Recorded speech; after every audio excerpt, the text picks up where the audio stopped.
Today we're looking at 3 more tournament winning lists in Warhammer 40k 9th edition, and wouldn't you know it, there's no Loyalist Space Marines in sight.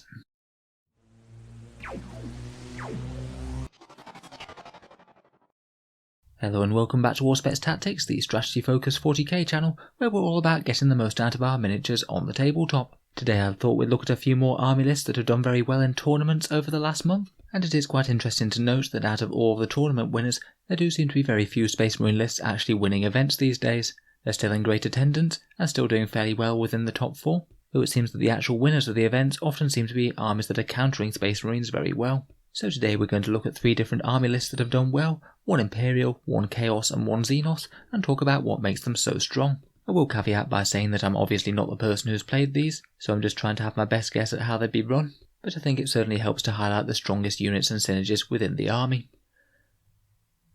First up we have an Admech list that Damien Owen used to win Warzone The Dark Times, a 32-player event that happened in early November. The core of the list is an absolutely brutal blob of Cataphren Servitors, who can put out very decent damage both at range and in melee, and they're very well supported by a bunch of decent fast annoyance units that can jump all over the board and cause the enemy problems. The list is run from a single Data Horde battalion. It's the one that gives your vehicles a 6+ feel no pain, and arc weapons get extra hits on the roll of a 5 or 6. The whole reason to take it in this configuration is just to get the extra hits with the arc rifles on all those servitors. Arc rifles are pretty decent all-round weapons in themselves, 2 shots at 36-inch range with strength 6, AP -2 and damage D3 that gets better against vehicles. Cataphren breaches only hit on a 4+, so by getting exploding 5s and 6s, you're essentially adding 80% to their damage output. It means they just spit out a ton of death that's going to deal with near any target in the game, particularly nasty against vehicles and against Gravis armor as they'll wound them on 3s. Unsurprisingly, there's a huge number of them in the list. There's 29 of them in the list, 2 squads of 10 and 1 squad of 9, which will make it quite easy to chain back to those auras. They're very well supported by a pair of Tech Priests, a Tech Priest Dominus for those reroll 1s, and he makes them a lot more survivable with his learnings of the Genitor Warlord trait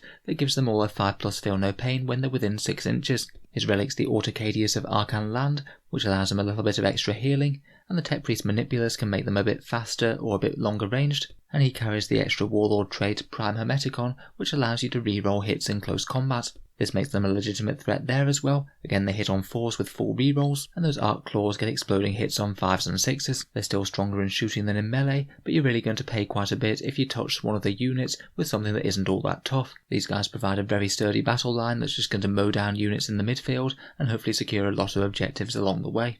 From there we have 2 really big units of Cerberus Raiders, 2 units of 8. I've talked about them on the channel a fair bit before. They're a really good midfield harassment unit. They get to pre-game move and deny the enemy a ton of space, and they can be super annoying to melee units, as when they charge them they have a stratagem to allow them to run away, leaving the melee units floundering and firmly stuck in place.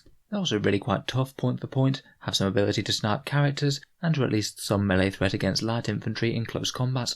Next there's a big 15 strong blob of Corpuscari Electro Priests, which I'm presuming are coming out of Strategic Reserve and going to be deploying their unique stratagem from Engine War to make all of their shooting a lot better. After their exploding 6s, they average 3 hits per guy, and with the 1 command point stratagem they get to be AP -2 on top of that. It's going to do a decent amount of damage, again to pretty much literally anything in the game. Finally there's 2 Archaeopters, 2 Fusiliers, 1 with a command uplink and 1 with a chaff launcher.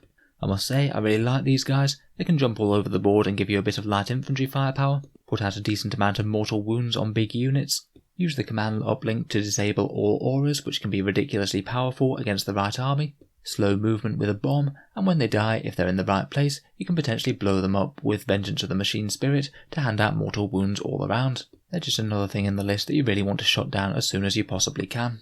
Overall, a very scary and well-built list. It's going to be a real challenge to delete those Cataphrons before they gun you straight off the table, and while you try to, you're going to be contending with Fusiliers, outflanking Priests, and excellent screening units.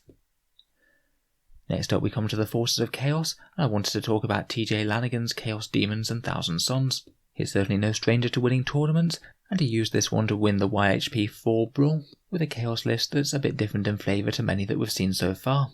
There have recently been some very strong performances for Nurgle and Slanesh Demons lists. This one's almost entirely Tzeentch, with the only non-Tzeentch units being 5 units of 4 Nurglings, who are kind of just a bit too good not to include in a Demons list if you have access to them. Those Nurglings will be able to gum up the midfield objectives and provide a decent durable screen for all of the many characters. On the demon side we have the Lord of Change, which is nigh unkillable, with incorporeal form, giving -1 damage, and the Impossible Robe, which gives him a 4+ invul save and a once per game last ditch reroll. He then can become an Exalted Lord of Change, which has further powerful durability options, such as getting -1 to hit, or the powerful Aura of Mutability, which gives you a 6+ feel no pain that doubles down after you've taken damage. He can basically fly around doing what he wants near invulnerable, throwing out a ton of mortal wounds with a very scary Infernal Gateway. Also on the demon side there's a big unit of 30 horrors, which can drop in and blast some hordes off the table, getting supported by the Changecaster and the Changeling for a 6+ feel no pain, and getting extra strength from their shooting. Even if the pink horrors should be whittled down a bit, there's 45 reinforcement points as well, where you can spawn some blue horrors or brimstone horrors out of the ashes. They'd be a very hard unit to remove from an objective. On the Thousand Suns side we have a Cult of Mutation detachment with Ahriman and a Demon Prince of Tzeentch. Ahriman looks like he's set up to support Magnus, giving him -1 to hit with Glamour of Tzeentch, and a very nasty 3+ save with Weaver of Fates, meaning that Magnus is going to be ridiculously hard to kill as well. The Demon Prince could use Warp Time either on Magnus or himself, and can use the Cult of Manipulation power to drastically slow enemy units that are near terrain, as well as being a decently credible melee threat in his own right. Finally, Magnus himself has the annoying Doom Bolt, and again has another copy of Infernal Gateway, so you're going to be casting it one way or the other each turn. And is a ridiculous melee threat. If the opponent overexposes something important, he can just jump in and delete it. Overall, it looks very scary indeed, and a hideously frustrating list to play against.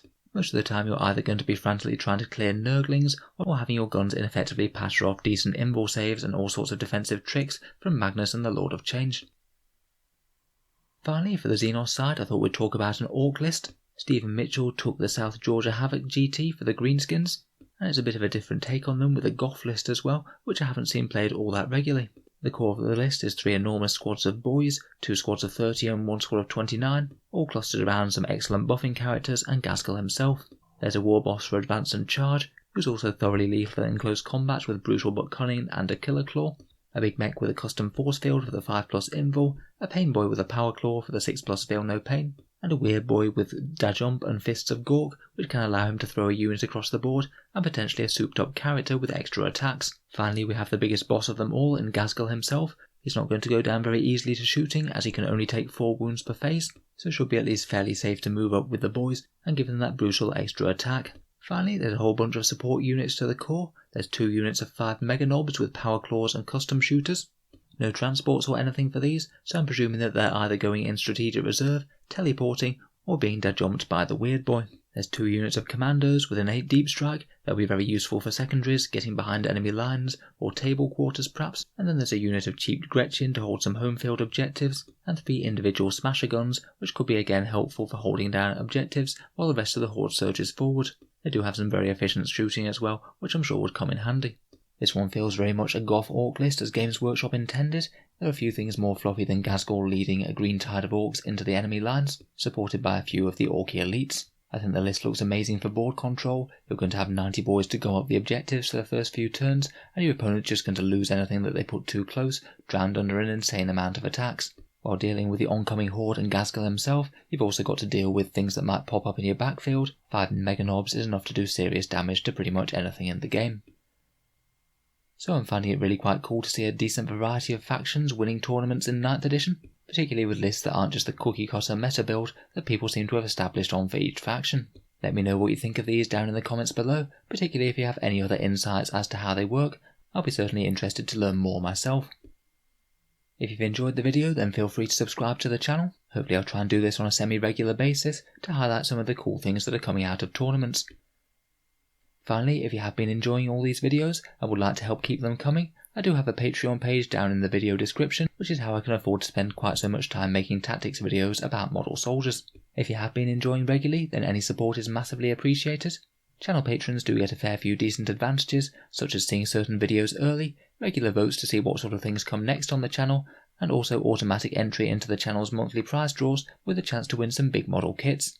If any of that sounds good, or you'd just like to help support, the link is down in the video description. In any case, a massive thank you for listening, and I'll hope to see you guys next time.